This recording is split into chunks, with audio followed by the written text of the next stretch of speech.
네, 안녕하세요. 반갑습니다. 여러분의 꿈의 성취와 항상 함께하는 고아름입니다. 자, 이번에 쌤이 여러분들이랑 같이 해볼 이야기는 바로 이번 한국사 커리큘럼입니다. 자, 2019 학년도를 대비해서 완벽한 커리를 선생님이 준비했는데요. 자, 우선은 들어가기 앞서서 한국사 학습의 중요성에 대해서 한번 말씀을 드리고 들어가도록 할게요. 자, 이번에 수능 한국사를 치르고 나서 결과를 쌤이 많이 봤는데 의외로 많이 어려웠나 보더라고요.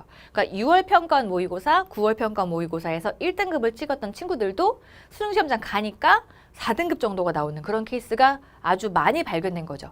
자, 선생님이 시험 치르고 나서 한 2, 3일 정도를 이제 커뮤니티에 접속해서 봤는데 많은 친구들이 이런 이제 평을 남겨왔어요. 여기 보게 되면 국어, 영어, 수학을 전부 1, 1, 1로 맞췄는데 한국사가 5등급이 떠서 수시 최저를 못 맞춘다. 자, 이런 경우도 발견됐고요. 자, 그리고 항상 1등급이 나왔었는데 이번에만 4등급이 나왔다라는 경우도 있었어요. 그러니까 우리가 한국사를 문과의 경우는 3등급, 30점이죠. 이과의 경우는 이제 25점, 4등급 이렇게 받아야 되는데 이거를 받을 거라고 당연하게 생각했던 친구들이 못 받는 경우가 상당히 많았어요. 자, 그러면 다른 거 다 1 맞춰놨는데 1등급을 한국사가 안 나와서 이거 응시를 못하게 되면 이거 재도전을 해야 될 거 아니에요, 그렇죠? 이런 경우가 상당히 많이 발견되게 됐어요. 정말 억울하죠, 그죠? 자, 그러면 여러분들, 자, 이런 걸 우리가 대비하기 위해서 꼼꼼하게 공부를 해야 되겠는데, 사실 한국사가 어려워지는 것은 예견된 바였어요.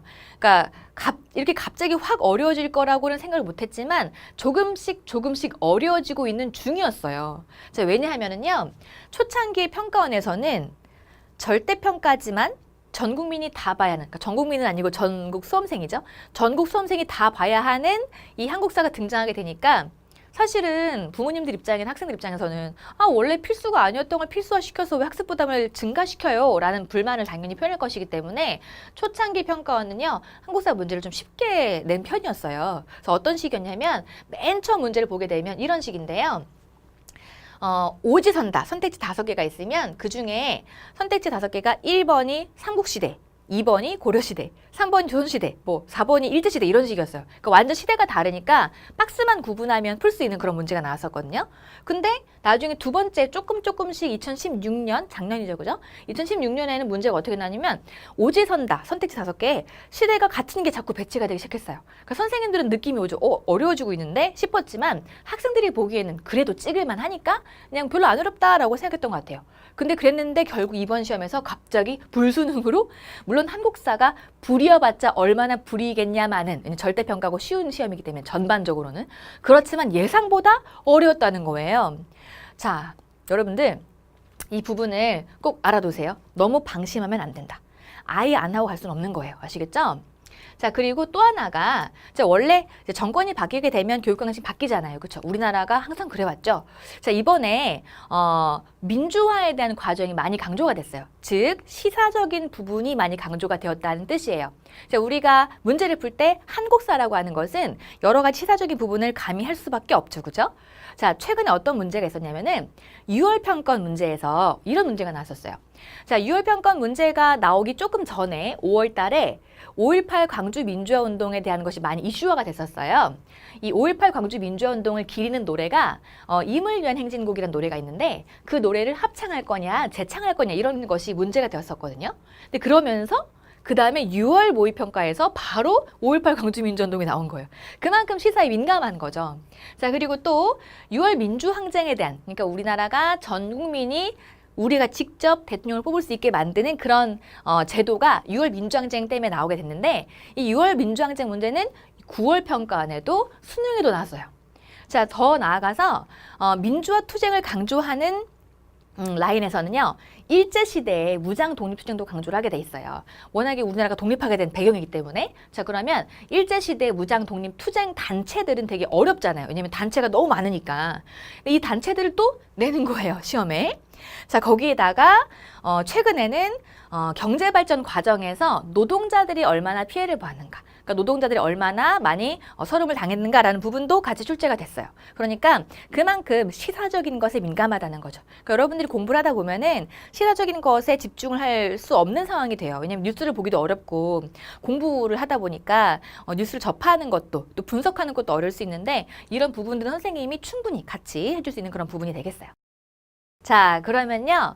이제는 선생님의 커리큘럼이 어떠한가에 대해서 차근차근 설명을 해드리도록 할게요. 자, 선생님의 커리큘럼은요. 수능 커리큘럼 2개, 그리고 내신 강좌 하나로 돼 있어요. 여기서 지금 위아래 2개, 1번, 2번, 두 번째까지가 수능 커리큘럼이고요. 그다음 아래에 있는 것이 내신 커리큘럼이에요.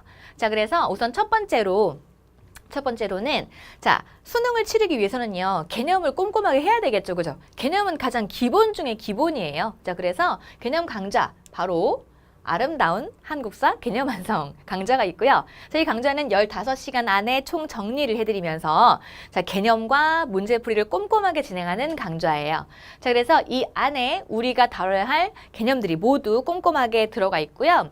이 내용을 통해서 자, 우리가 한국사에 어떤 게 나오는지, 어떤 게 요즘 더 중요하게 다뤄지고 있는지, 그리고 평가원 문제를 통해서 분석한 여러 가지 선택지의 세부 내용들까지 모두 자세하게 살펴볼 겁니다. 15강이라고 하니까 쌤 되게 짧으네요 라고 생각할 수 있겠지만 자, 이 안에 선생님이요. 최대한 효율적으로 인식이 되게끔 커리큘럼을 짜놨어요. 그러니까 잘 따라오시기만 하면 됩니다. 자, 그러면 이걸로 개념을 했다. 개념 완성을 통해서 문제풀이까지 열심히 했다. 자, 문제풀이는 또 수능 그리고 평가원 기출문제 모두 모아놓은 것이기 때문에 문제풀이 역시 꼼꼼하게 할 거예요. 자, 그러면 요걸 다 하고 나서 그 다음에는 이제 실전 대비를 해야 되겠죠. 자, 그래서 실전 대비를 위해서는 5시간 총정리 탑20 모의고사가 있어요. 자, 선생님이 이 탑20 모의고사는요. 수능 전이든 아니면 여러분들이 6월고의 평가를 보기 전이든 간에 우선 이 모의고사를 통해서 나의 실력을 완벽하게 점검할 수 있는 계기를 만들어드려요. 그러니까 개념을 했어도요. 내가 잊어버리는 내용이 생길 수 있죠. 그럼 이 잊어버린 내용을 내가 막기 위해서는 내 실력을 점검해야 되잖아요. 그래서 이걸 통해서 모의고사를 보고 그런 다음에 모의고사 강좌라고 해서 문제만 푸는 것이 아니라 어떤 내용을 기억을 해야 되는지 그리고 문제를 분석하는 과정에서 전체 흐름이 정리가 되게끔 수업을 해드려요. 그러니까 이것도 문제만 풀지 말고요. 5시간 정도밖에 안 되니까 강의를 꾸준히 들어주시기 바랍니다. 자, 그러면 그런 다음에 이제 내신 강좌는 바로 이 강좌가 있습니다. 단 한 강좌로 끝나는 한국사. 자, 이 강좌는요. 내신을 위한 강좌이기 때문에 좀 더 꼼꼼하고 세부적이에요. 그래서 거의 30강 이상이 되고요. 이 강좌는 본인의 내신 범위에 맞춰서 진도에 맞춰서 범위를 끊어 들으시면 되겠어요. 자, 그러면 이제 한번 각 강좌를 하나씩 소개해 보도록 할게요. 자, 우선은 아름다운 한국사 개념 완성 강좌. 자, 바로 개념 강좌죠. 이 강좌는요, 개강 자체가 1월 달에 이루어지고요. 1월 안에, 그러니까 2018년 1월 안에 모두 완강이 됩니다. 자, 이 강의는 15시간 안에 전체 개념을 꼼꼼하게 대입해주는 강좌고요. 노베이스, 진짜 저 쌤 아무것도 몰라요 라고 해도 이 강좌를 들으면 흥미있게 이해가 될 수 있어요. 그래서 잘 따라오시면 되고요. 쌤이 중간에 과제물을 줄 수가 있거든요. 이것도 충실히 따라주시면 됩니다. 자, 그리고 이 강좌 안에서는요, 문제풀이, 평가원 기출문제를 모두 다 풀어요. 그러니까 평가원 기출문제가 우리가 중요하게 봐야만 하는 문제들인데 이걸 하나도 빠짐없이 모두 풀 겁니다. 자, 그러면 이 강좌가 왜 짧은데 이렇게 빨리 이해가 될 수 있느냐 하면은요. 선생님이 많은 개념들을 도식화를 시켰어요. 그래서 원래 역사라고 하는 건 흐름이 있는데 이 흐름을 다 외우는 것도 물론 도움이 되겠지만 그 당시 개념을 내가 그림으로 한 번에 이해할 수 있으면 더욱더 빠르겠죠. 그래서 쌤이 지금 대표적으로 가져온 이 그림은 1920년대부터 30년대 일제시대의 여러 가지 민족운동들인데 이것도 가만 보게 되면요. 각각의 계열이 있고 자기들만의 그런 그룹이 있어요. 이런 거 선생님이 5개로 나누어 설명을 한 것이거든요. 이런 식의 한꺼번에 도식화시킬 수 있는 이게 사실 교과서로 따지면 한 10장 이상의 개념을 담는 부분이에요. 이걸 지금 한 것도 교재에서 반 페이지밖에 안 되거든요. 여기 한꺼번에 녹아놓은 것이기 때문에 그만큼 압축적으로 공부할 수 있다는 겁니다. 자, 그리고 자, 총 다음이 15강이니까 선생님 지금 목차를 가지고 왔고요. 이 목차대로 따라오시면 되는 것이고요. 자, 또한 이 강좌를 통해서 완전히 주요 개념을 다 피니시할 수 있기 때문에 자꾸 물어봐요. 쌤, 강좌가 15강이면 될까요? 걱정을 많이 하는데 잘 따라오시기만 하면 됩니다. 아시겠죠? 자, 그러면 두 번째로는 적중 탑 20 모의고사죠. 자, 이 강좌는 필수 암기사항을 확인할 수 있도록 제작이 된 모의고사이기도 하고요. 그리고 전체 시대 흐름을 모의고사를 해설하면서 한번 돌려줍니다. 그러니까 선생님이 꼭 강조하고 싶은 건 뭐냐면 문제만 풀지 말고요. 문제 풀고 그냥 나 맞췄네? 하고 넘어가는 친구들이 되게 많아요. 근데 이걸 풀고 나서 그냥 모의고사 해설을 듣게 되면, 쌤의 강의를 듣게 되면 전체가 한 번 더 와닿게 됩니다. 그래서 총 5시간이니까 5번 돌린다라고 생각을 하시면 돼요. 아시겠죠? 그럼 더욱더 이해가 잘 되겠죠? 원래 역사라고 하는 거는 공부를 할 때 자주 반복을 더 촘촘하게 해주면 좋아요. 모든 공부가 다 그렇긴 하겠지만 특히 역사 같은 경우는요. 처음부터 끝까지 한번 가준 거랑 이거를 한 번밖에 안 가준 거랑 한 3번 가준 거랑 5번 가준 건 아주 다른 결과를 가지고 오거든요. 자, 그렇기 때문에 쌤의 강의를 들으면서 복습을 자주 해주시면 좋겠습니다. 자, 그러면 그 다음은 마지막으로 내신 강좌죠. 단한 강좌 한국사. 요거는 30강 내외 강좌고요. 자, 기존 강의에 비해서 다른 기존 내신 강의에 비해서는 짧아요. 그러니까 쌤 강의가 전체적으로 압축과 그리고 내용 설명이 잘 촘촘하게 되어 있다. 이 부분 알아주시면 되겠고요. 만약에 쌤 저는요 진짜 너무 불안해가지고요. 15시간 만에 끝나는 강좌를 가지고서는 제가 못할 것 같아요. 라는 생각이 든다. 물론 그럴 필요 없지만 그렇다면 이걸 줘도 괜찮아요.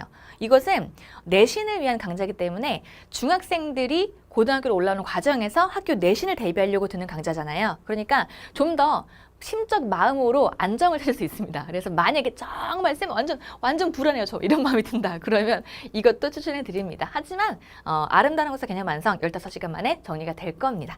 자, 그럼 여기까지가 커리큘럼이고요. 자, 여러분들 선생님이 지금 안내해 드린 그 내용 말고 사실 하나가 더 있어요. 쌤의 연표 특강이라고 하는 강좌인데요. 선생님이 런칭하면서 무료로 풀었던 강좌예요. 이 강좌가 6시간 만에 한국사 전체 범위가 다 끝나거든요. 그러니까 그 강좌를 듣는 친구들도 상당히 많아요. 그래서 그 부분도 연표 특강은 무료 강좌니까 여러분들이 충분하게 이용할 수 있을 것 같습니다. 자, 그러면 수고 많으셨고요. 강의에서 만나도록 하겠습니다. 감사합니다.